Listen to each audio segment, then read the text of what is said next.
This is something that whether you're a walker or you ride the cart, you're going to feel this to be one of the more comfortable shoes you ever worn. And one other thing we did too, Fred, is that we took the insole of the shoe and we had a custom insole design, and we added compression under those pressure point areas. So it's going to add to that comfort and it's going to add to that feel. When you think about the shoe, it's all about comfort, but it's comfort with spikes. And as I mentioned, that square toe is the cornerstone of our technology. That gives you the ability over every single shot, whether you're putting, whether you're driving, whether you're hitting an iron from the fairway, the rough, or the woods, in my case, then what happens is when you set up to hit that shot, these shoes will provide you that opportunity to square your body up on every single shot. That's today's guest, entrepreneur Bob Winskowitz, and this is Golf Smarter number 736. New equipment for your feet. Squairz golf shoes give you distance, accuracy, balance, stability, and comfort. This is Golf Smarter, sharing stories, tips, and insights from great golf minds to help you lower your score and raise your golf IQ. Here's your host, Fred Green. Welcome to the Golf Smarter podcast, Bob. Hi, Fred. How are you today? Well, I'm indoors. I'm fine. Thank goodness. I hope you and your family are well as well. We are. Thank you. Thank you for asking. Good to hear. So I'm excited about having this conversation with you because you're kind of a serial entrepreneur who's landed in golf. Was that always the target, to get you to golf, or just a great opportunity? More a great opportunity. As a kid, I played golf my whole life, and back in the early 90s, got into the golf industry with McGregor Golf and then with Arnold Palmer Golf. And throughout that time, I made a lot of good friendships, got to see the industry, understand the industry from the business side. And prior to that, played a lot of golf, so I understood the game from the playing side and the personal relationships. So it was an industry that I always wanted to get back to. I see. And here you are with a really interesting product that I don't know if people realized there was a need for this. Yeah, it's interesting. I'm glad you said it that way, because when you look at golf equipment, the last thing you think of is shoes. Yeah. And that's part of the narrative that we're trying to put forth. And if you think about the game of golf, when you play it, it's built from the ground up. I always joke with people and tell them, try to sit in a chair or on a sheet of ice and hit a golf ball. How far do you think it's going to go? So you don't understand the importance of golf footwear. And I think manufacturers since 2009 really haven't done the shoes any favor. And the reason I say that is because we went from a spike shoe to a spikeless. And then the more recent trends were lightweight shoes. The game of golf and the movement of the feet really requires good structure in the shoe. And for the most part, lightweight means taking structure out. Spikeless, I've never been a fan of spikeless. And the reason for that is you need ground connection. Distance is created from the ground. The swing, that comes later. But when you set up to hit a golf ball, or when you set up to hit a shot, it all begins with your feet. In fact, Jack Nicklaus had a great saying. He said, if you set up correctly, there's a good chance you'll hit a reasonably good shot, even if you make a mediocre swing. If you set up incorrectly, you'll hit a lousy shot, even if you make the greatest swing in the world. So setup is paramount. And I believe that the key fundamentals of the golf swing emanate from your feet. It emanates from your golf shoe. And in today's world, people are enamored with the driver or the golf ball or the new set of irons because they think they go farther. Well, you've been around the business a long time, and you know that the golf ball is regulated, the club is regulated, and one ball can't carry and roll farther than another one. So I seem to think, as do other people, that the last frontier in distance is really in your feet, because ground connection, that ground connection is what produces that torque, swing speed in the distance.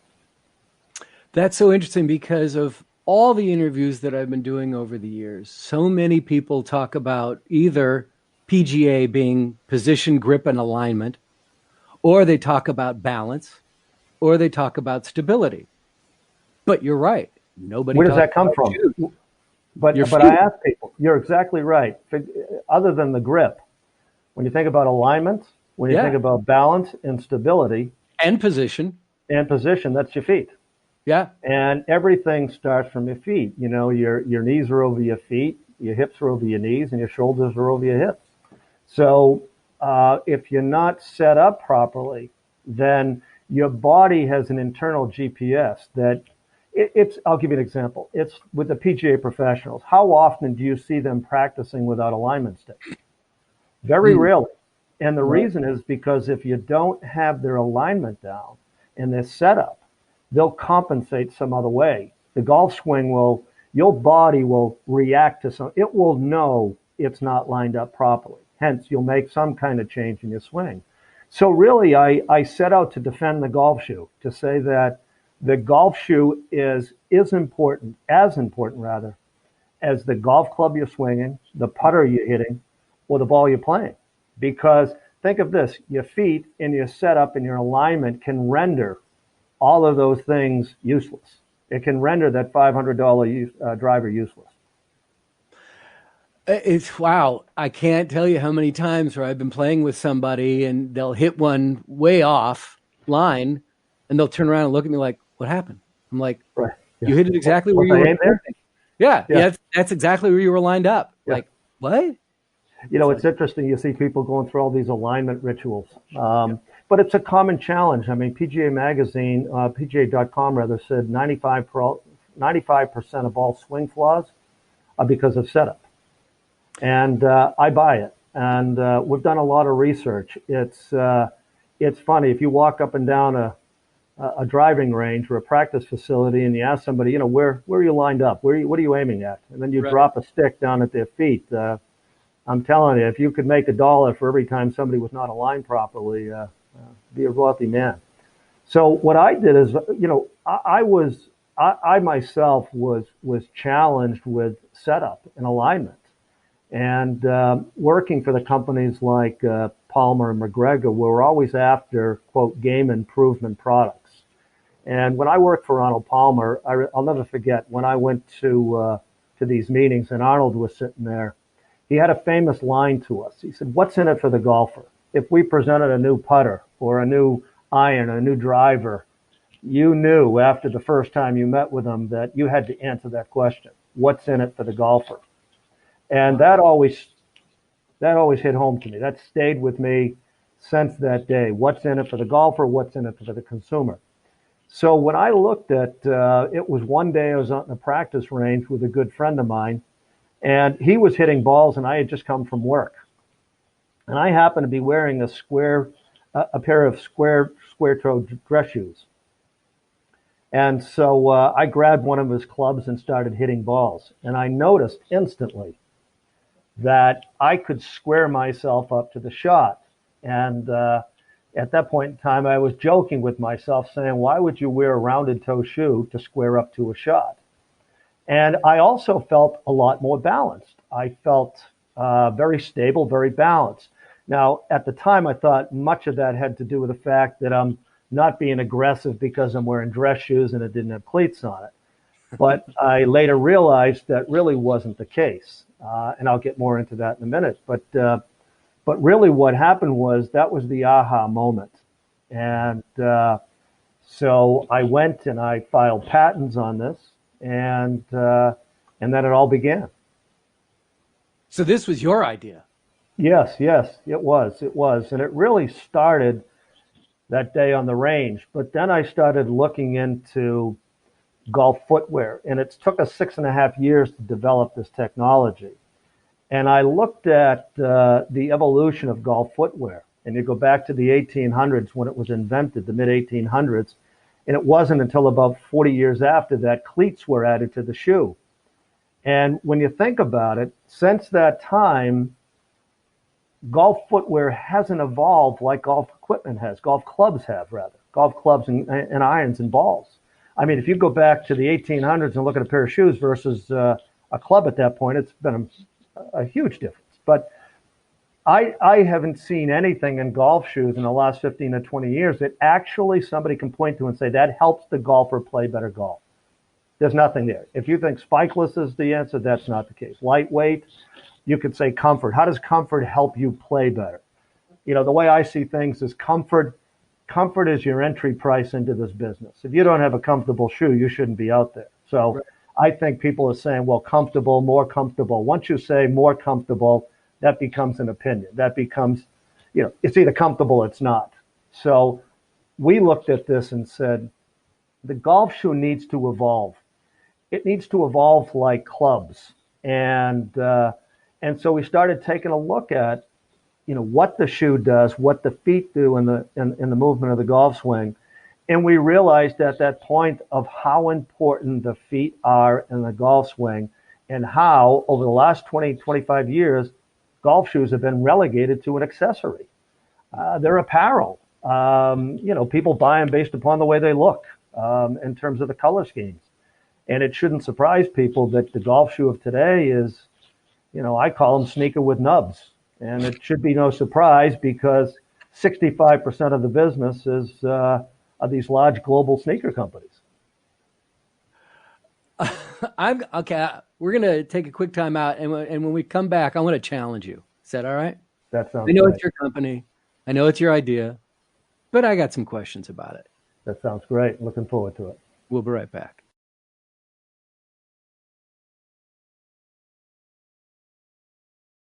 First of all, it cracks me up that you say, what, you know, Palmer was saying, what's in it for the golfer? I've never heard anybody use that phrase, or I probably have, because as long as I've been doing this podcast, whenever I have a conversation with somebody, it's like, what's in it for the audience? What's in it for the golfer? If there's really nothing there for them, I have nothing to talk about. So it's not about me. And it is, but it's not. So that's really amazing that's where that you've also had that experience too, and design and come up with ideas based on that experience. What's Correct. In for the consumer? Exactly right. That's amazing. Right. You mentioned technology, shoes and technology. You talked about comfort. You talked about soft shoes and stuff. I'm a walker when I play golf. I know a lot of people ride carts, especially younger. It cracks me up that my buddies and I are out there walking and we see these 30-year-olds driving away on the cart. It's like, come on, man, you gotta walk. So comfort is a big deal for me. I do like soft spikes. Didn't know, you know, here in California, it's not that wet on the ground except in the morning, and that's where it can get slippery. And then again with hard pans, yeah, I definitely have experienced slipping. No question. So I guess spikes would make some sense on that. But comfort is a big deal for me. So basically what I'm hearing from you is you think that comfort and spikes are contradictory. And what I'm here to tell you is that we have built a golf shoe with spikes that I can tell you that is, I'll make a statement and say it will be the most comfortable golf shoe that you have worn. And I can say that based upon the following. So when we set out to do this, we started with the square toe as the cornerstone of the shoe. And because of that, when you have that kind of room in the toe, your toes now can sit naturally in the shoe. So when you angle your toes to the center of a shoe, you lose range of motion. So your foot can't operate properly. It will still operate, but it won't operate in proper biomechanics. So when we started with the square toe shoe, we're able to expand the base under the ball of your foot by 2 millimeters larger than any other shoe in the marketplace. And the reason we're able to do that, and I will tell you that the golf industry has been after that for a long time. And the reason we're able to do that, and I'll explain the importance of that in a moment, but the reason we're able to do it simply is because we could keep it looking symmetrical, starting with a square toe. So as you move back under the base, if you can expand that, it looks natural going back. However, if you had a rounded toe shoe that shoe would look like a clown shoe. I mean, it would not look so good. It wouldn't look good sitting on the shelf, and I don't think you could ever explain technology and somebody would buy that. But with our shoe, it looks natural.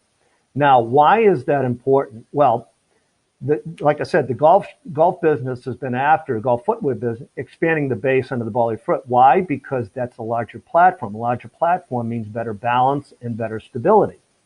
So if you can widen that base, you can now provide somebody scientifically with more balance and more stability. But now as you go back into the toe and you've got a wider toe and you've got more room right there in the ball of the foot, that means your toes can sit there naturally like they were sitting in a sandal versus sitting in the shoe.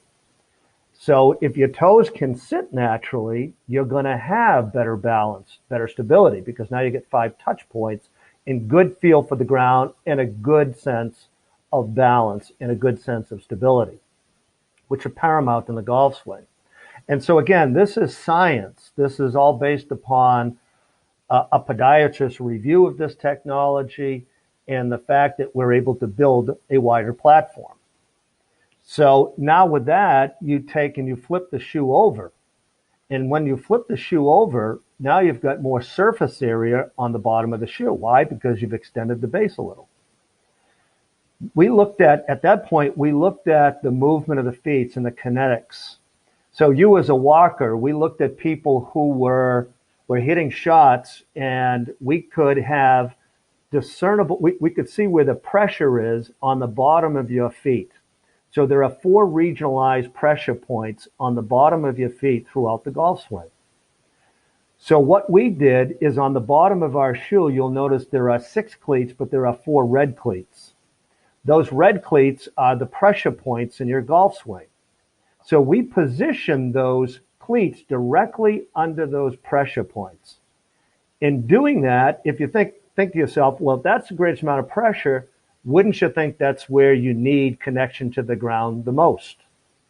So now, even though you're a walker and you're saying, well, I'm going to give up on spikes because they're not as comfortable, well, I'm here to tell you that I can give you that comfort, but now I can improve your game. Why? Because I've given you better traction and ground connection. That could be on a driver, that could be an iron, it could be a side hill or downhill. But I can give you that ground connection, and that ground connection produces the torque, the swing speed, and the distance. So this is something that whether you're a walker or you ride the cart, you're going to feel this to be one of the more comfortable shoes you ever worn. And one other thing we did too, Fred, is that we took the insole of the shoe and we had a custom insole designed, and we added compression under those pressure point areas. So it's going to add to that comfort and it's going to add to that feel. So it's when you think about the shoe, it's all about comfort, but it's comfort with spikes. And as I mentioned, that square toe as the cornerstone of our technology. That gives you the ability over every single shot, whether you're putting, whether you're driving, whether you're hitting an iron from the fairway, the rough, or the woods, in my case, then what happens is when you set up to hit that shot, these shoes will provide you that opportunity to square your body up on every single shot. So we didn't stop there.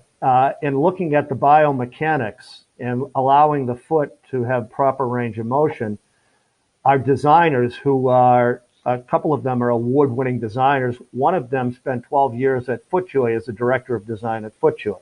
Wow. But one of our designers was known for developing basketball, football. He did aerobic sneakers. He did CrossFit. He did hiking. So we looked at the kinetics and the movement in the golf swing, but he understood the biomechanics of the feet. So one of the things that he had deployed years ago was something called the heel stabilizer. So when you look at the back of the shoe, you'll notice this plastic piece going around the heel, and that starts from the heel and goes down into the arch of your foot. What that does is help center your foot in the shoe, keeps your heel down throughout the shot, and it protects against rollover injuries. So in having the foot centered in the shoe, and to have your toes sit naturally, now that foot can experience for the first time in golf shoes proper biomechanics. The last thing we did is we looked at the top portion of the shoe where the laces are. And it's important to bring that portion of the shoe down on the top of your foot. That way the shoe's not moving around, because that's a loss of energy. You don't want your foot moving in the shoe. So we looked at different technologies when it came to the lacing. And although the BOA is a good system, I didn't really personally care for that, and I sought out something that was quite different. And what we did is we took on the golf shoe was we took the lace and we simply printed silicone squares on the top. So when you pull them through the eyelet, you're going to hear this little clicking sound. And once you bring that down comfortably on the top of your foot, you don't even have to tie the shoe.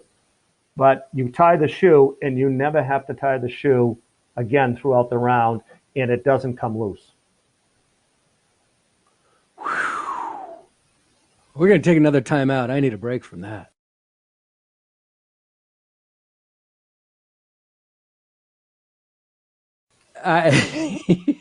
You mentioned the clown shoes. I can imagine now Loudmouth is definitely going to listen to this, and they're going to start designing clown shoes that are golf shoes for their clothes. It'll be perfect. Yeah, they can do that. That would be just fine. When you approach these designers with this concept, and I would definitely want to talk about the laces because I do like BOA, but when I got these laces, I'm like, well, this is interesting, and we'll talk about the shoes that I received. But when you approached these designers and you told them your idea of what you wanted to do, what was their initial reaction? It was very positive. These designers are very creative people, and when I told them I wanted to start with a square toe shoe, it challenged them. You could see them smile in a sense and say, okay, this is going to be different.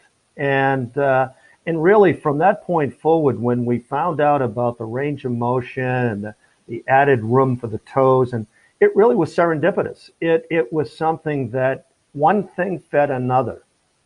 And so that wider base under the ball of the foot for balance and stability really gave birth to the outsole design for the traction and the traction nubs and the heights of the traction nubs and the ground connection and the pressure point. So one thing led to another, and it really was, a lot of this was serendipitous. Amazing. So I do want to give a testimonial here for you, because I when I was approached by your PR company to talk about this, I said, I'm not sure if there's an episode or not here, but can I get some of the shoes to look at, to try them before we have the conversation? And when I received them, the shelter in place was just getting started, but I was able to go out and play one more round of golf before everything got shut down. And so I wore the shoes for a couple days. I took the cleats out and wore them around the house for a couple days, while I'm in my office, whatnot, to just try to get my foot accustomed to the shoe, break it in just a touch. It didn't need it. Okay. I mean, it felt comfortable as soon as I put them on. And my wife walks in. You guys send me the white ones. My wife walks in and I'm wearing them. She looks at me and she goes, "Yeah, you're returning those." I said, they're golf shoes. He went, "Oh, those are great." White shoes. But so I took them out to Eagle Vines Golf Course, and I shot some video of on the course, and hopefully the video, I'll be able to link it to this episode, because I talk about the shoes in there, and I show how the straight line can really enhance your alignment. And also when you're making your turn and you complete your swing, all of a sudden that flat bottom kind of digs in better than a round toe. It digs in to really solidify your final position there, which I really liked. But the first thing that I noticed with these shoes was, because of it being wider up front, up on the top by the toes, my toes didn't hurt by the end of the round. And this is a golf course that covered, this was up in the Napa area. I think it covered walking of 32 floors. So, I mean, there was definitely elevation change, and it was more than a 7-mile walk. And usually on these things, my usual shoes, and I have Echo and I have Skechers, my toes hurt. They're getting cramped. I didn't with the Squaires. My feet did not hurt at the end of the round. You know, we hear a lot of that, and that was, and you know, it's kind of interesting. When we set out to do this, it's like I told you, the comfort was the entry price into golf footwear. I wanted to provide a heck of a lot more.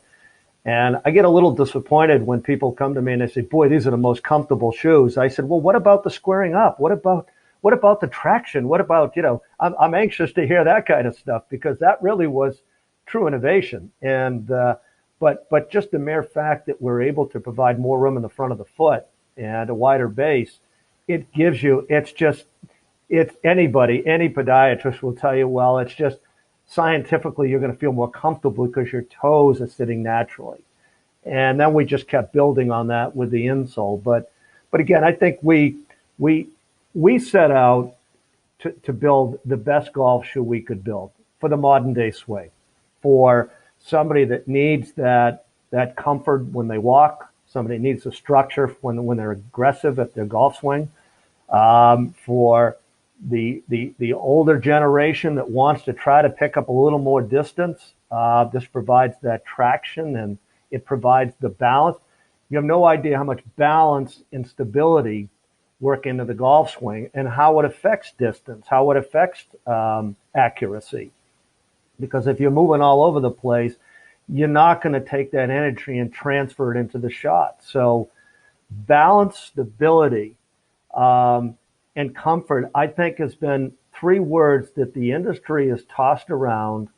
And I always challenge somebody, show me on your golf shoe where there's a technology or there's science that you could point at that gets you balance and stability. Just point. And nobody can do it.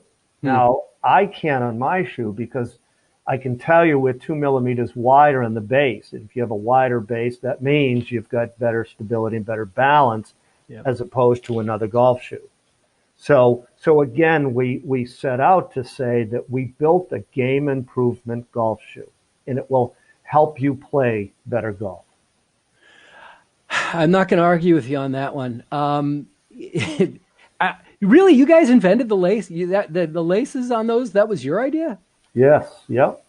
We I got that. I went, oh, this is a cool idea, but it's the kind of thing that it would seem that would add cost into your production. That's got to be, given back to, to the consumer, where sometimes people go, you know what, we just don't want to add that much cost, and what's the big deal, laces? But you went with it. I'm glad you said that, because that's a common enemy of the golf industry, of the golf footwear industry, which is cost and price points. And you've got these designers who are very talented. They'll build a great golf shoe or a very good golf shoe, hand it off to the marketing. When they price it out, they say, geez, we got a cost of goods of X. We need to knock $3 out. What does that mean? That means you start taking quality or the thing that made it great. You just took something, went to great back to good, and in some cases good to not so good. So my challenge to the designers were, I want you to build me the best, most expensive golf shoe you could build me. Spare no cost.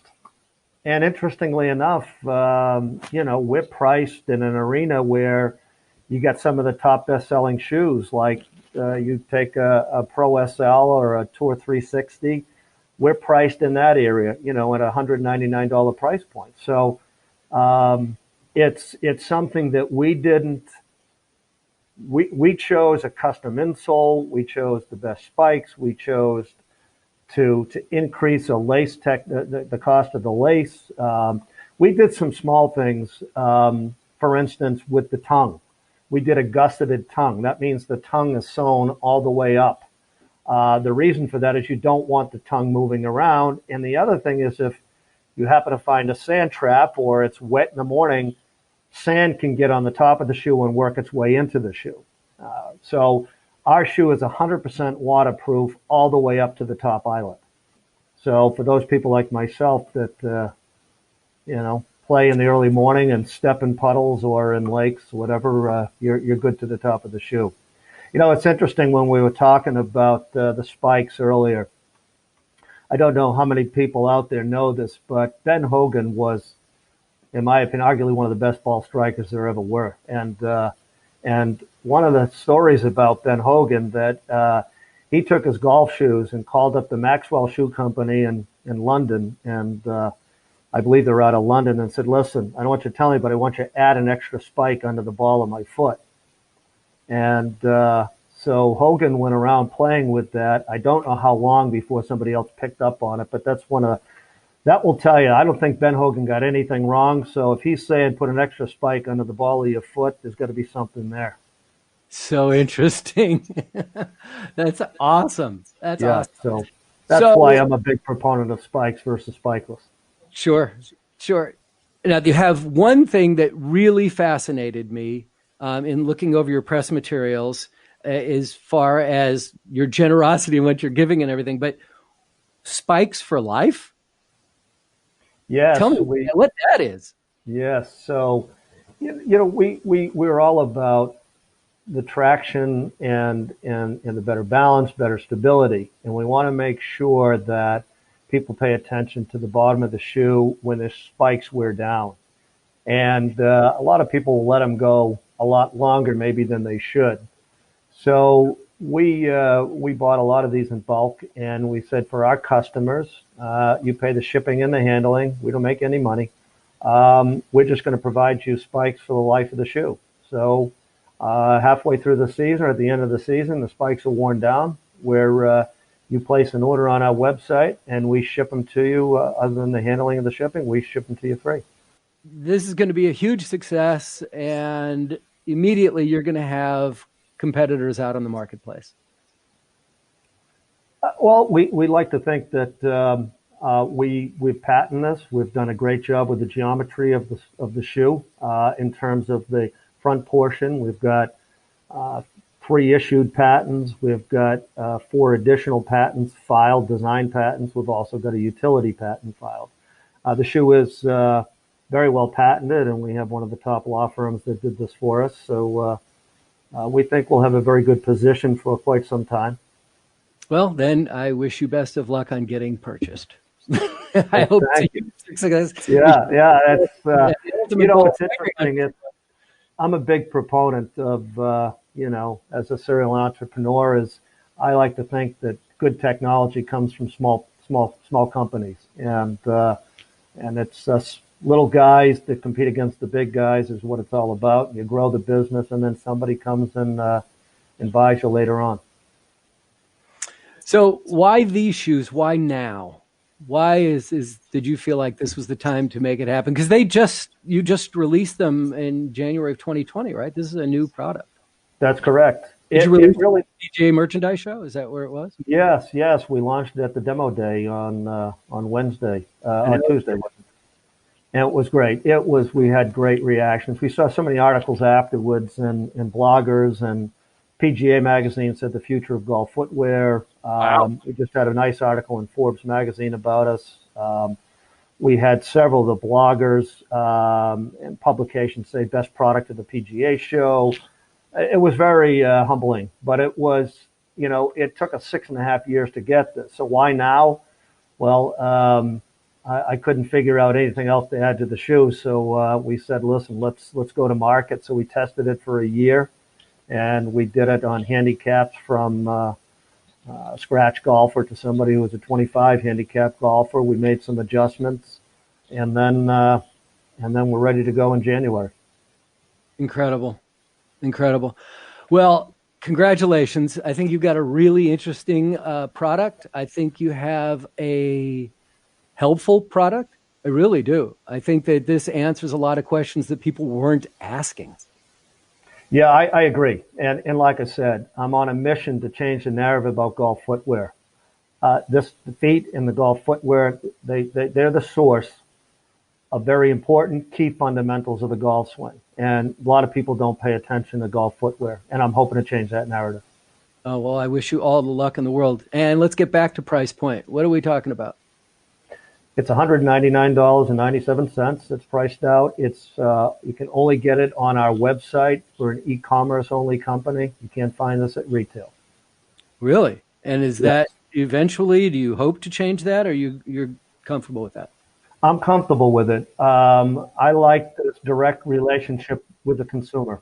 I get emails. I probably answer about 20 emails a day, so I answer all of them. So when you get one from customer service, it's coming from me. So I like that communication, and it provides that information highway that I can share with them some new products, things of that nature. Before we leave, I just want to mention one other thing quickly is that we also designed a pair of square toe golf socks. So why would you wear a rounded toe sock with a square toe shoe? So we spent a lot of time designing a sock that matches up with the shoe so it doesn't take your toes and angle them to the center of the shoe. So just want to add that little tidbit to the story. Well, also, you guys have been incredibly generous with us, and we are going to be giving away some of the Squairz golf shoes. And everyone should realize that Squairz, there's no U. SQAIRZ. And the website is?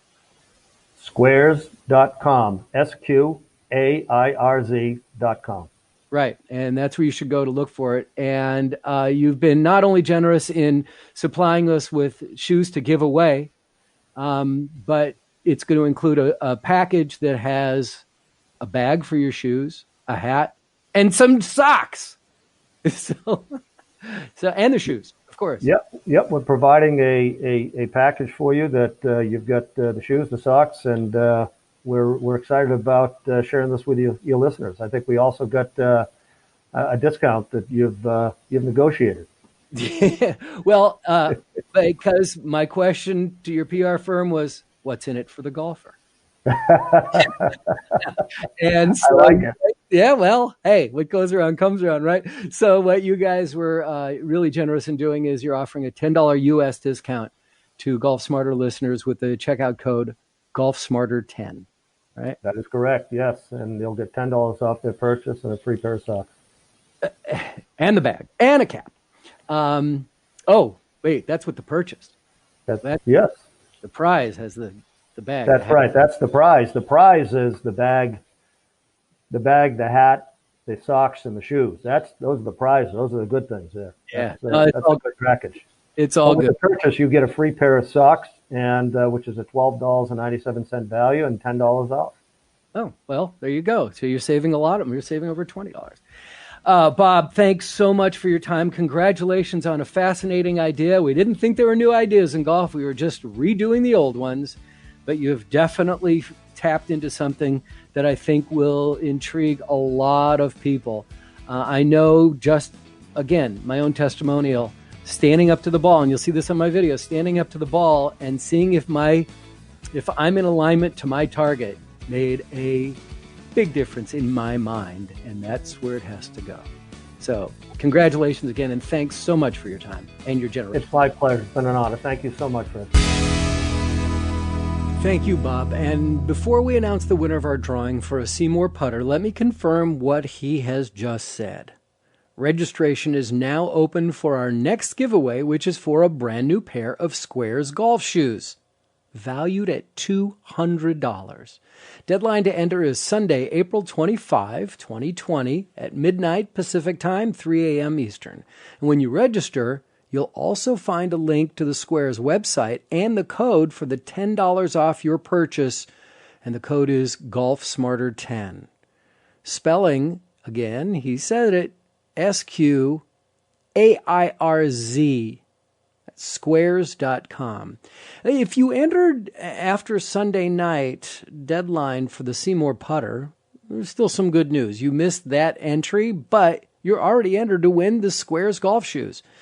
And if you entered for the putter, but you want to enter for the shoes, you still have to go back and need to register at golfsmarter.com/giveaway2020, or just click on the banner at the top of the homepage at golfsmarter.com. It'll take you to the registration page. You're going to have to register each time for every prize, and I appreciate you doing that. The other thing I'd like to mention that you heard me telling Bob is that I shot and edited a short video of my last round of golf before the shelter-in-place order, and in it you'll hear and see my review for the Squairz shoes. I'll put a link to that video in today's show notes, but it can also be found on our homepage, golfsmarter.com. And a moment on our website, on the homepage, you can find, listen, and watch our latest content for Golf Smarter, Golf Smarter Mulligans, Golf Smarter TV, Instagram, Facebook, and Twitter. So please visit us regularly and find out everything you want on one single page. Now, back to that Seemore putter. Congratulations to Jamil M of Austin, Texas. Jamil, I'll be sending you an email and copying the folks at Seemore.com so that you can work directly with them to get the specs you want for the putter that's best for you. And I want to hear back from you. I love my Seemore putter, and I hope you do too. Not sure when you're listening to this episode, but the Consistent Golf Summit, which we discussed at length with Bo Watson last week, just concluded day one of the 3-day summit, and you can still sign up for free to watch the last couple days at consistentgolfsummit.com. I'm going to tap into Bo's stable of teachers, and we'll continue to feature their incredible instruction on the podcast too, so please stay tuned for that. This week on Golf Smarter Mulligans, we go back to Golf Smarter episode number 115 with Terry Rolls. Terry was a former David Leadbetter apprentice who did something really radical, and he rented office space and created a teaching bay in a building in the heart of the financial district of San Francisco. Interesting concept, but his teaching concepts are fabulous, and I really think you'll enjoy the conversation. That's our sister podcast from the archives of 400-plus hours of Golf Smarter that you can't find anywhere else, and we call it Golf Smarter Mulligans. You can find it wherever you get your favorite podcast. Please follow at Golf Smarter on Instagram, Twitter, or Facebook. Read more about our weekly content on LinkedIn, or if you have any questions, comments, or suggestions for me, just click on the Hey Fred button at golfsmarter.com.